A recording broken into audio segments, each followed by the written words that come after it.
Now available in paperback and Kindle Unlimited. The Man Crisis. Learn why so many men are struggling to find their way in an increasingly gynocentric world in The Man Crisis. Get your copy of The Man Crisis in paperback and Kindle Unlimited today.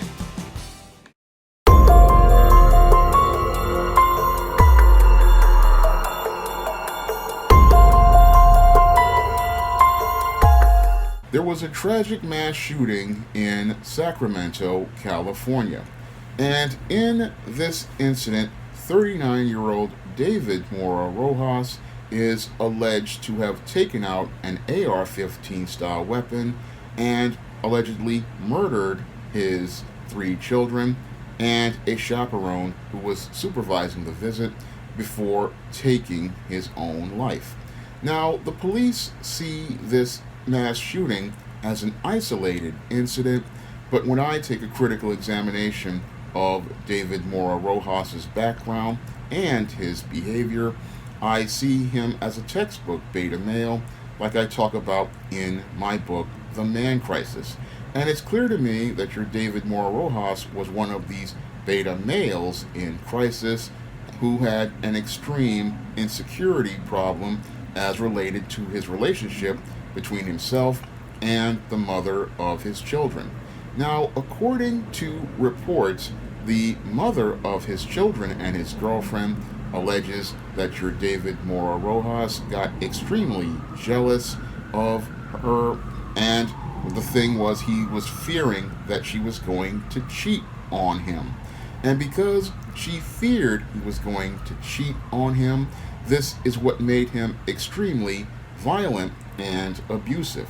Now, this pattern of behavior is something that beta males oftentimes participate in because many beta males do not feel that they are worth having a relationship with, and because they have a sense of low self-worth, these men fear losing the woman that they're involved with to somebody who they think is going to be a better provider than them.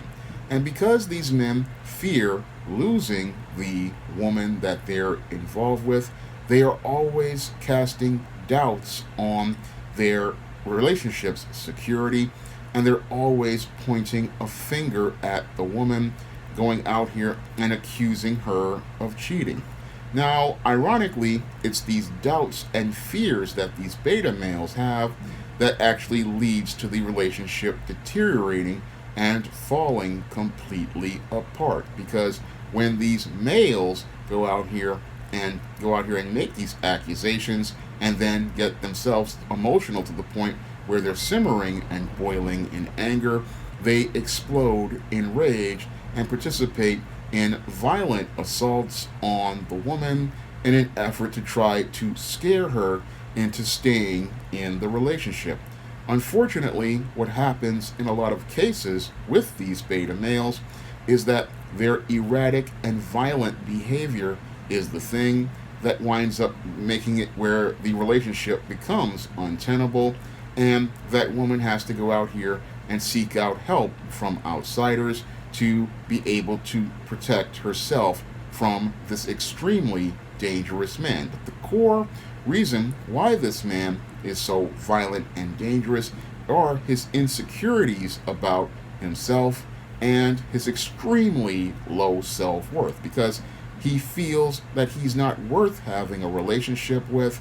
He winds up going out here and doing things on a subconscious level to sabotage it, and it's those things that lead to him winding up in situations where law enforcement have to step in.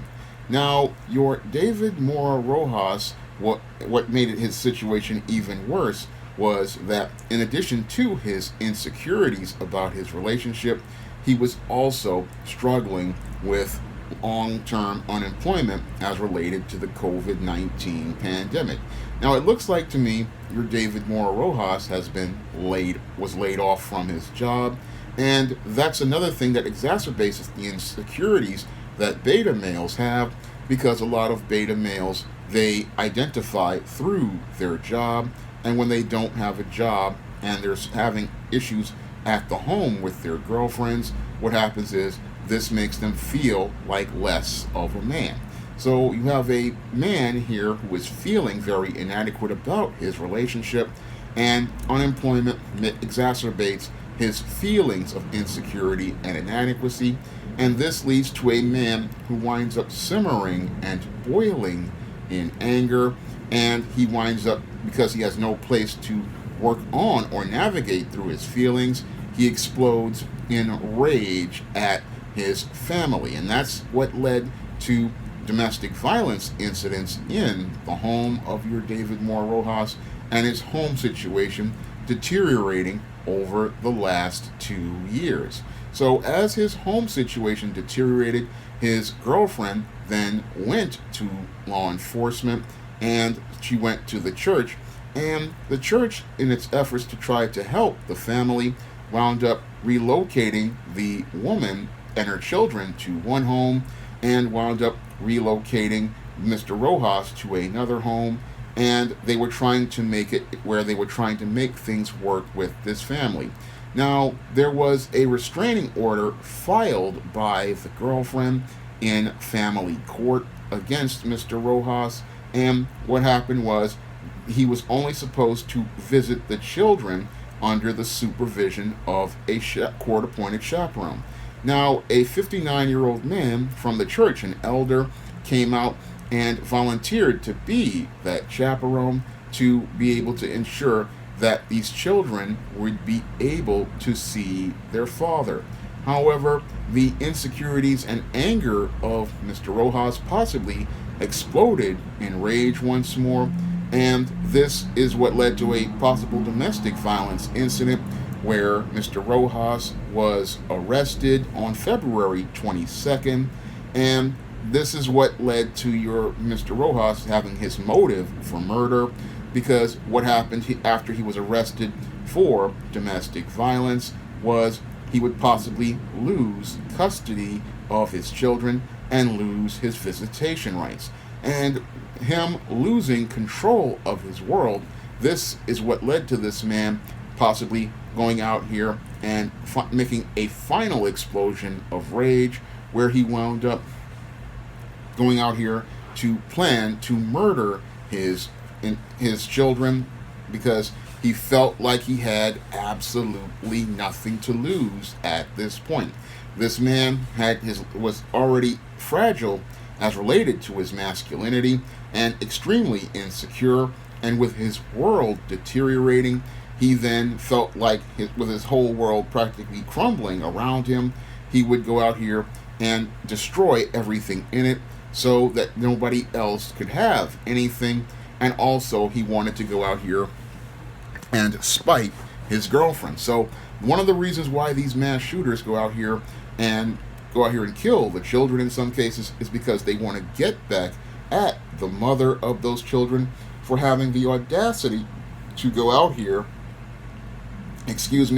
and seek a way to protect herself from that man. So these men believe that because this woman goes out here and disrupts their smooth world, they're going to go and show how they're going to be the god of that world by going out here and destroying that entire world around them. So that's the main reason why this man came to that church with that AR-15 style weapon, and he went out to murder all of those children during that visitation, because he felt like his world was going to be destroyed once he went into family court once again and lost all of the custody.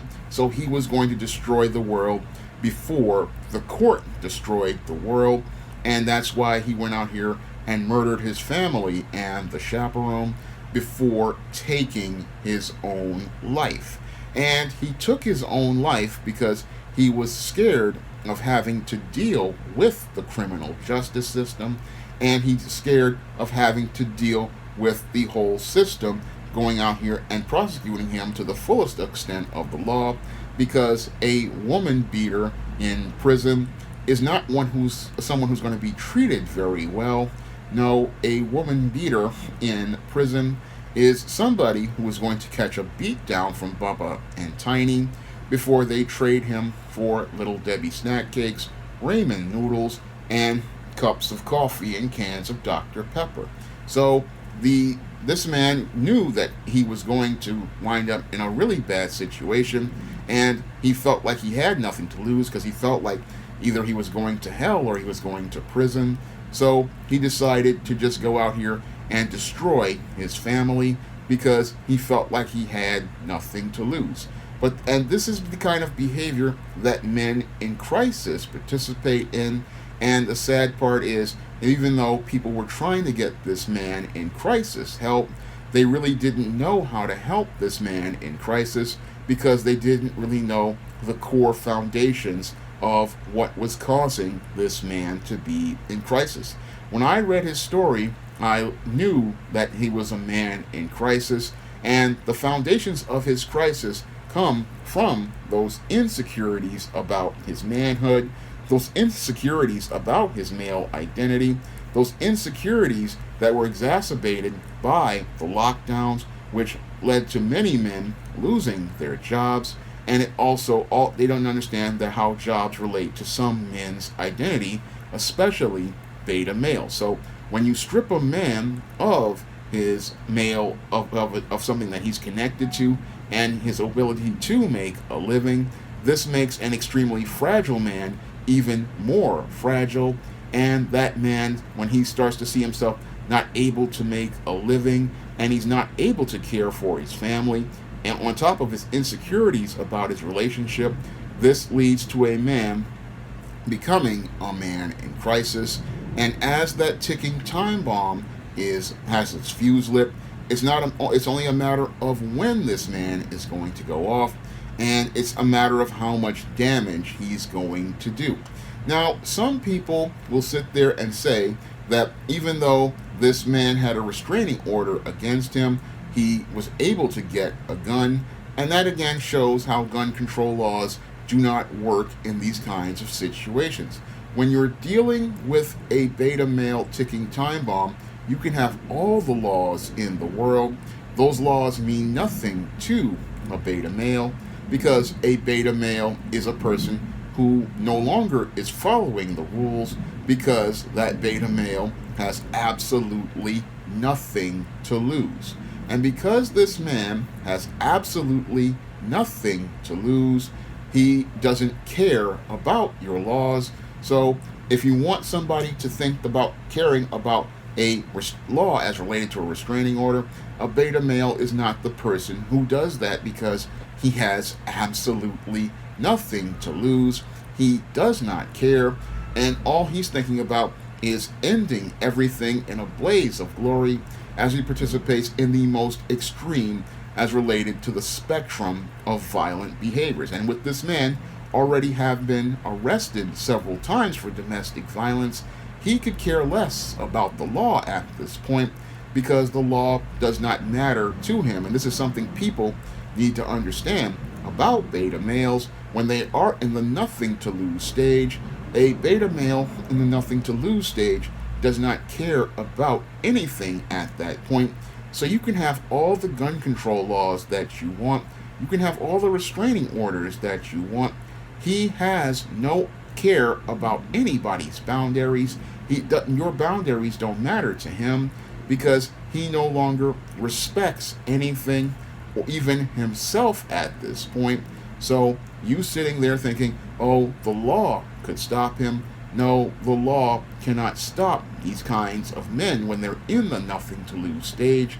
No, you have to get to these men in crisis in the early stages and deal with the issues of their insecurities and feelings of inadequacy and help them in those stages before they get to the stage of the nothing to lose stage. And that's one of the problems here in America as related to dealing with men in crisis.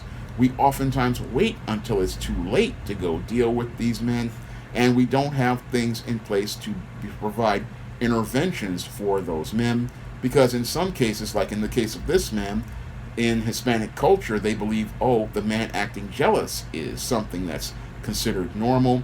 But no, a man acting jealous over a woman is not normal. It is a sign of extreme insecurity and a sign that this man does not have good self-confidence and good self-esteem, and does not think he is worthy of a relationship. So this man's issues from his insecurities about not being worthy of a relationship with a woman further were exacerbated by his unemployment, and this is what led to a man becoming a man in crisis, and that man in crisis going out here and taking the lives of his own children in an effort to get back at his girlfriend, and then going out here and taking his own life and further scarring a church by taking the life of an elder who was only looking to serve God and looking to help a family. But this is what happens, sadly, when you have a man in crisis and people don't know how to help that man in crisis move his life forward in a constructive manner. Now, if you want to learn more about what causes beta males to participate in this extreme violent behavior and how to prevent them from going out here and doing harm to others, you can pick up my book, The Man Crisis, on Amazon.com in paperback and Kindle format. You can also find The Man Crisis on Smashwords, the iBook store, and Google Play. And if you want to see me make more videos like this, you can donate to my Patreon, my PayPal, or my Cash App by clicking the links in the description box. That's all I have to say for this video. You can comment, rate, and subscribe. Now available in paperback and ebook, The Man Who Rules the World. John Hayes must bring together men and gods to overcome a threat that seeks to destroy the planet. The Man Who Rules the World. Now available in paperback and e-readers everywhere.